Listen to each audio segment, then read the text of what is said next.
This video is made possible by my patrons on Patreon.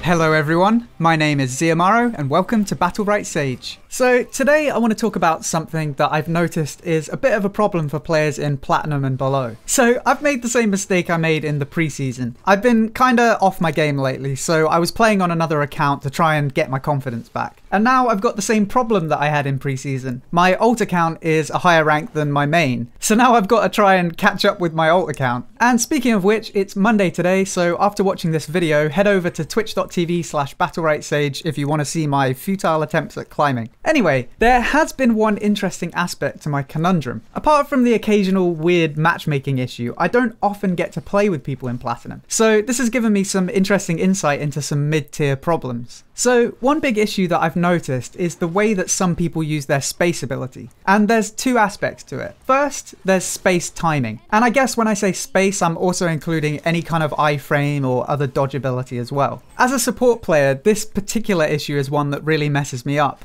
You see a lot of people who will take burst, they panic, and then they use all of their defensive abilities. Obviously, if you're in a bad situation, it's not necessarily a bad idea to get back out. In fact, in most situations, it's probably a good idea. But there is one thing you have to take into account when you do this. If you've just eaten a Rook and a riskier mouse too, that's most of their burst already gone. So if you start spamming all of your iframes after that, you're not really dodging much of their burst because that's already happened, but you might be dodging some heals from your support. I know it sounds obvious, but try to keep this in mind, especially if you play a mobile champion like Croak. Try to iframe the enemy's abilities, not your support's heals. Sometimes the enemy's damage comes out so fast that you don't have time to react. Or maybe you're already in some kind of CC, so you literally can't react. In that case, you want to use as few abilities as possible to disengage. Why? Well, first off, if you use too many defensive abilities and the enemy spots it, they might chase you down and you'll have nothing to deal with their second round of burst. And actually, that's quite a good way of steamrolling around if you see an enemy do that.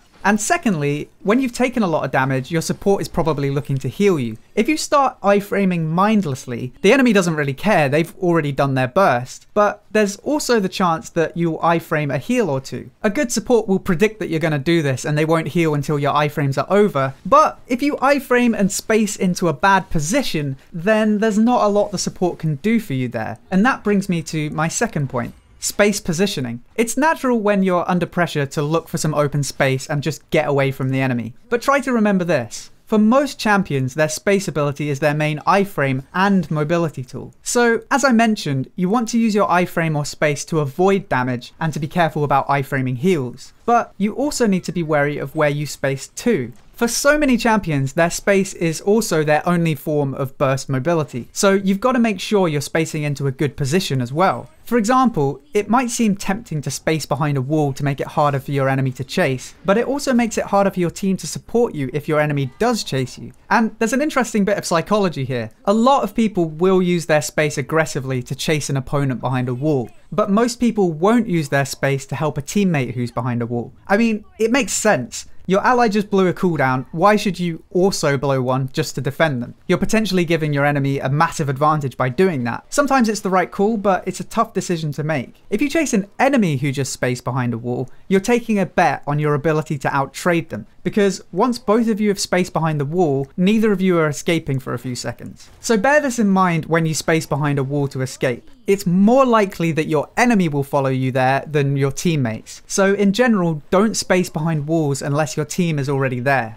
So where should you space to? And this is where game sense and quick thinking comes into play. It's important to know where everyone is at any given time. Not just your opponents, but your allies too. If you can keep track of that, it makes the decision of where to space so much easier. Sometimes spacing further back behind your teammates is a good idea, but sometimes that's actually the riskier play. If your team is playing quite passively and holding the line, spacing backwards could be a good idea, because if the enemy tries to dive you, your team will likely punish them for it. If, on the other hand, your team is playing quite aggressively, spacing backwards will just put more distance between you and your allies. So if the opponent decides to chase you, you're probably not going to get any help. Just as an example, let's say you're playing Blossom and you're against a team with a Croak. If your allies are playing quite aggressively and the enemy croak jumps on you, you might want to space forward towards your team. You're still putting some distance between yourself and the croak, but now you're closer to your team, and you can even put a little more pressure on the enemy back line. If you space backwards in this situation, you're pretty much committing to a 1v1 with the croak. Maybe that's okay. Maybe you think you can take him, but then you're taking two bets. First, you're betting that you can win the 1v1 with the croak, and second, you're betting that your team can successfully win the 2v2 with their back line. Personally, I would always go for the team play route. It's way less risky. If, on the other hand, your team is playing quite passively,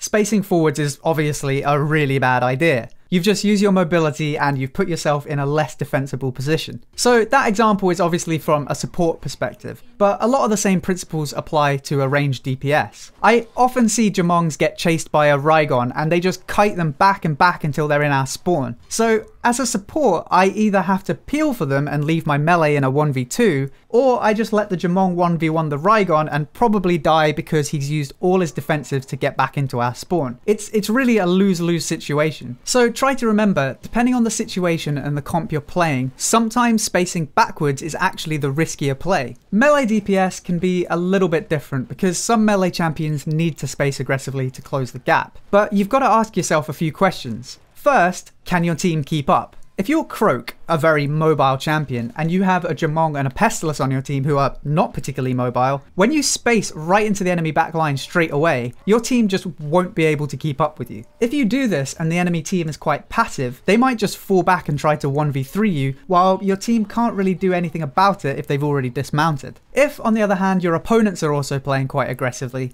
they might be too busy fighting your backline, which gives you space to pressure their backline. The second question you need to ask when you space in is, are you actually going to outtrade the enemy? If you space in and then the enemy successfully peels you, you might be stuck. They can deal 3 damage to you and you've got no escape. So if you space aggressively, you've got to be pretty sure that you can stick to them. If you space towards someone who has no escapes, then there's a much stronger chance that you'll outtrade them. By now, you're probably thinking, but there are so many possibilities! And you'd be right. When you're new to the game, you will make mistakes. Split-second judgments are really hard to make without a lot of experience. Just quickly go on the leaderboards and check out a lot of the top players' profiles. The vast majority, particularly of BPL players, have been playing since the beginning of early access, and some of them might even have years of experience in Bloodline Champions as well. So when you see someone make perfect plays every time, there's a good chance that they have a lot of experience. So expecting yourself to do the same as them is kind of unrealistic, but you will get there eventually.